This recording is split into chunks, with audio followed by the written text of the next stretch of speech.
13 Reasons Why by Jay Asher. Cassette tapes,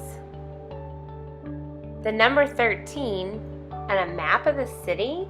So what do all those items have in common? Well, my name's Lauren, and I'd love to talk to you today about this novel, 13 Reasons Why by Jay Asher. So first, a little bit about the author. This was Jay Asher's debut novel, written in 2007, and he got the idea while on a museum tour in Wyoming, listening to these little, almost obsolete piece of technology, the cassette tape tour. While listening to those tapes, he described the voice in his headphones as almost disembodied or outside of the body. And so this is how Jay Asher came up with the idea for 13 Reasons Why. So this novel is about a teen girl named Hannah Baker who has just committed suicide. She decides to send her 13 reasons on 7 different cassette tapes to the 13 people she believes to be the instigator and part of the cause for her committing suicide list. And so the story begins with Clay Jensen, who is a main character, and he receives this mysterious package on his doorstep with his name on it. And he's thinking, well, this is kind of exciting, right? And so he opens up the box and he reveals these cassette tapes. Well, he has nothing to play these cassette tapes on. I think it's kind of an interesting choice for Hannah Baker to display her voice on. It sort of makes it more difficult for the characters to have access to gaining this knowledge of why Hannah committed suicide and how they play a part in it, which makes the novel even more so effective because it sort of symbolizes Hannah's need and struggle to get her voice out there in the first place before she decided to commit this act of suicide and end her life. So Clay opens up this package and he's surprised to see these cassette tapes. So he travels to a friend's house and he finds an old Walkman and he travels around town, and Hannah has given them this city map where she describes each location and how each person plays a part. So basically it's sort of like a museum tour, which Jay Asher probably experienced in Wyoming, which takes the reader and Clay on this journey to each place where Hannah lived out these moments of her life where she was bullied and alienated and just crawled further and further into her shell. So as Clay begins to listen to these tapes, he's pretty baffled as to why he's on these and how he might contribute to Hannah deciding to commit suicide, because he had a major crush on Hannah all through school and was trying to get to know her better through bits and little interactions that they would have. And as he's listening to these tapes, he is confused and he goes through all the emotions of grievance. He goes through guilt, he goes through frustration, through desperation. And as a reader, I went through those emotions with him too. There were times where I was really angry with Hannah for some of the things that she said. But then there were times that I felt like this pang of, oh, I've seen this in students before and I get this. So I think as a reader, teens and adults will both identify with these characters, but mainly as a teenager, you see these things happen in your high school probably, and you see these kids walk through the halls. So it was pretty interesting to see both sides of the coin. You have Clay narrating and you have Hannah narrating at times, and Jay Asher flip-flops the narration back and forth in order to give you the perspective of both characters, the one who committed suicide and then the one who's left to wonder what he could have done differently, if anything, to help save Hannah.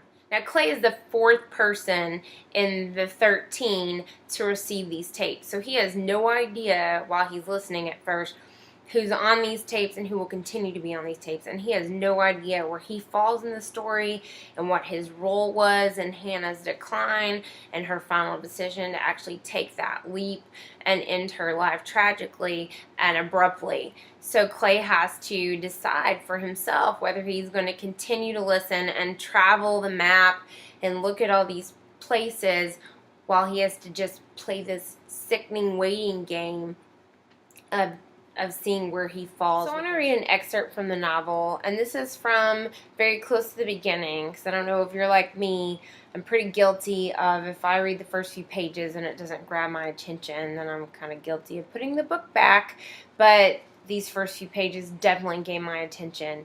So this interaction is Hannah speaking on the tape. It's the first tape that Clay listens to, and so it goes back and forth from Hannah on the tape to Clay's thoughts as he's listening. Cassette 1, Side A. Hello, boys and girls. Hannah Baker here, live and in stereo.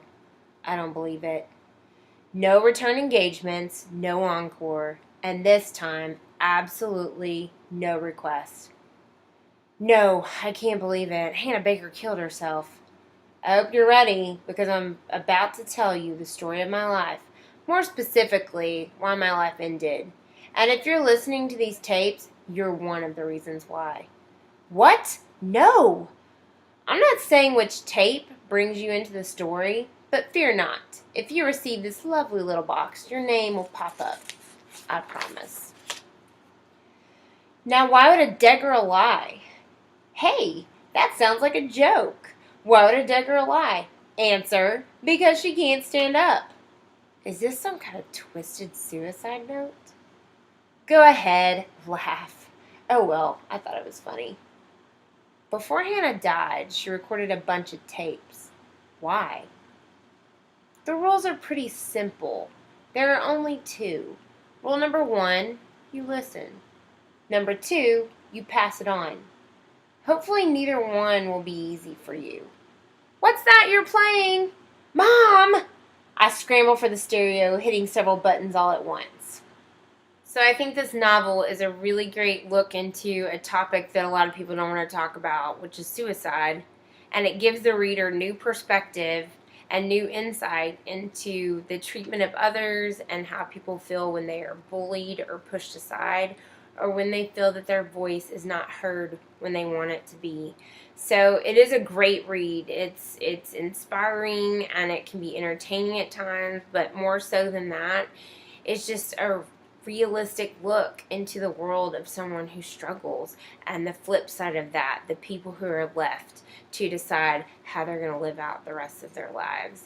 So I hope you enjoyed this book talk on 13 Reasons Why, and go check out the book.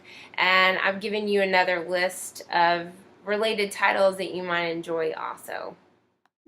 Looking for Alaska by John Green, published in 2006.